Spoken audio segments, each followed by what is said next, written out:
Perhaps it's only fitting that an election which has divided the nation's consciousness is now turning into a dead heat.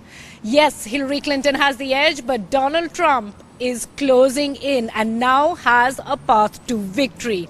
What does this mean? Not only for America, but the serious repercussions that it carries for generations to come and the rest of the world. Joining me in this very special edition on US elections from Pace University is a panel of esteemed thinkers and voices, as well as students from Pace University. Professor Satish Kolluri is a professor of communication studies here at Pace University. Jessica Lavariega Monforti is the professor of political sciences, again at Pace University. And Pax Hart, finally, the Trump supporter as well as a Republican commentator, giving us both sides of the picture. And a special thank you to all the students joining in as well. I'm going to start with exactly this point, and let me bring it to you, Professor Kolluri, first. It is close to call, perhaps much more than it was even a few days ago. And an election which has been an absolute roller coaster now seems to suggest the impossible might happen. Yeah. To put it in historical perspective, same time 4 years ago, Obama was leading Romney by 1 point. And he beat Romney by 5 million votes. So the tightening of the polls is to be expected in any American election. It's never a blowout. And so Hillary, despite what has happened in the past few days, has actually managed to maintain a 3 to 4 point lead.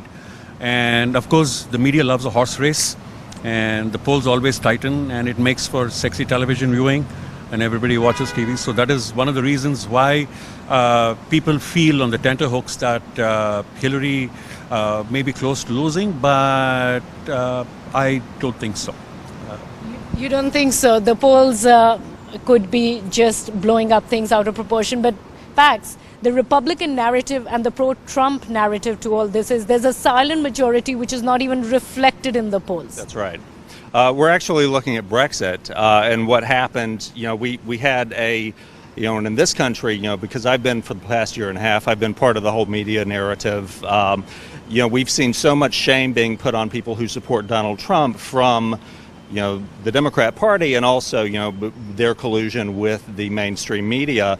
There are so many people who, when they have a one-on-one interaction with a pollster, they're not coming forward and saying that they support Donald Trump. There's an incredible amount of groundswell out there for people who support him, but they're not telling the media because they're being accused of being racists, they're being accused of being xenophobes, homophobes, Islamophobes, every possible thing. This is the same thing that we were seeing during Brexit. And look how that turned out. Could there be another Brexit happening in America? I think it's possible. I mean, most U.S. presidential elections come out to turn out on Election Day. What we've seen so far is record level early voting turnout in states that have early voting. And so really we will find out in less than a week who turns out. If we have great weather and Democrats come out, we'll see Hillary Clinton on top. And if we get weather like today and it's raining, I think Trump has a chance. Right. The election has been unprecedented on many levels. One, the divisiveness, the rhetoric, the lack of favorability of both the candidates are historically the worst like presidential candidates in United States history. How does the verdict play out? So whether it's a Donald Trump or a Hillary Clinton in the Oval Office, the repercussions could be extremely serious. Can you just tell us a little bit about what you're saying a Donald Trump presidency could mean for the nation and the rest of the world, and what a Hillary Clinton presidency would mean? I actually, honestly, haven't imagined that. The thing is, with Donald Trump, if he were to become the president, then he would have to win at least 95% of the Republican vote. And right now he's only at about 77 or 78% of the Republican vote. And even if he were to win the election, the 9th, the aftermath of the election will be interesting because there is a chance that if, say, in a state like Ohio or Pennsylvania, the swing states where it's too close to call, he might challenge it. So we may be in a situation where even on the 9th, we may not know who the president of this country is. So that is a possibility.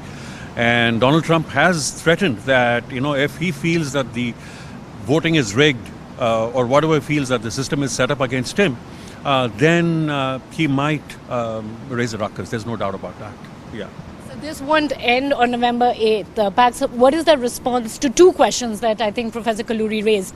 One is the fact that Republicans are not backing him. But we did witness a change in that trend over the last couple of days as Republicans come home, especially someone like Paul Ryan coming in and voting for Donald Trump despite the nasty clash we witnessed. And I also think you're seeing a lot of independents and a lot of moderate Democrats and moderate Republicans who are undecided, who just over the events of the past week. I mean, right now Hillary Clinton has 2 FBI investigations against her.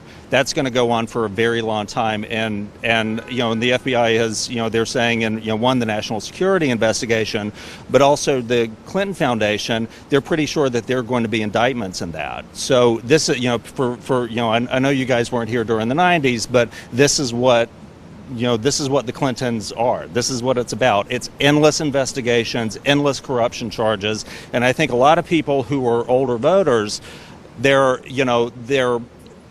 realizing that, they're seeing this, and they're like, we don't want to go through this again. This is a different time. We don't have the luxury, with so much going on in the world right now, we don't have the luxury to sit by while Bill and Hillary Clinton play, you know, footloose with the law and endless investigations. We have too much at stake right now at this point in our country to put up with them. And so that's why I think you're, you know, now that it's down to the 11th hour, you're seeing independents, you're seeing Republicans, and you're also going to be seeing Democrats who are just saying, no, we can't put up with this anymore. Jessica, as someone who's been teaching politics over the course of the years, you know, there have been so many seminal moments in the course of this campaign from both sides. But you have famously the Mexican Wall, the Muslim ban. You also have the email scandal, and now the FBI's role. Can FBI change the course of the U.S. election? Is this unprecedented to your mind, that such moments can just dramatically change what we are going to witness for not just years, but decades and generations to come?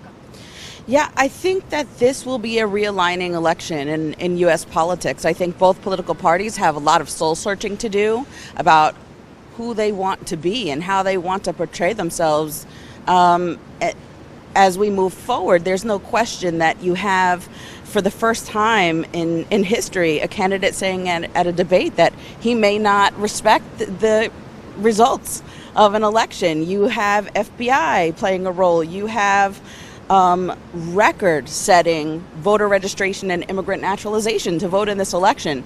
There's so many moving parts, which is why I think it all really comes down to turnout. But my concern is what happens on November 9th. How do we put our country sort of back together? You have friends who are unfriending each other on Facebook and social media, family members who are not talking to each other over this election. And I wonder, what will it take for some healing to happen after this election? Some healing to happen. And on that, Pax, you know, Donald Trump is no stranger to the criticism he's got on bringing up a divisiveness rhetoric. Well, you know, anybody, I mean, look at Mitt Romney. Mitt Romney, there's really no other politician who could have withstood the attacks that have been leveled against him. You know, it came out in the John Podesta emails through WikiLeaks that I believe it was like 60-some, you know, journalists from Network, from Vox, from BuzzFeed, from Huffington Post, from you know, from all these major news outlets met with the Clinton campaign in February to determine how they were going to approach you know, this election, to cover her, to carry her through to victory. This is our objective media who's been doing this. I mean, it's just kind of insane. But I will say about, you know, the debates and him stating that he, you know, would have to see about the outcome of the results. You know, Hillary Clinton didn't respect the results for 2000 or 2004 when George W. Bush won. Barack Obama was disputing, you know, the Democrats have been doing this just as much as Republicans. There's already been cases of voter fraud who are turning up sporadically in counties across the country during the early voting. You know, there's, this is not unprecedented that people are looking at our electoral system and they're questioning the integrity of it, and it's always, you know, this happens every cycle. But people are also saying that the black and the African American vote is suppressed. There's a case of minority suppression, down about 16% from what we witnessed in the last election. What's amazing during, and this is this is, if we wake up on November 9th and Donald Trump is president, the impact that this will have on the African American community is phenomenal. We will have successfully broken this 54-year stranglehold that the Democrats have had on African Americans. They've gotten to that point by, there was actually a church burning several days ago.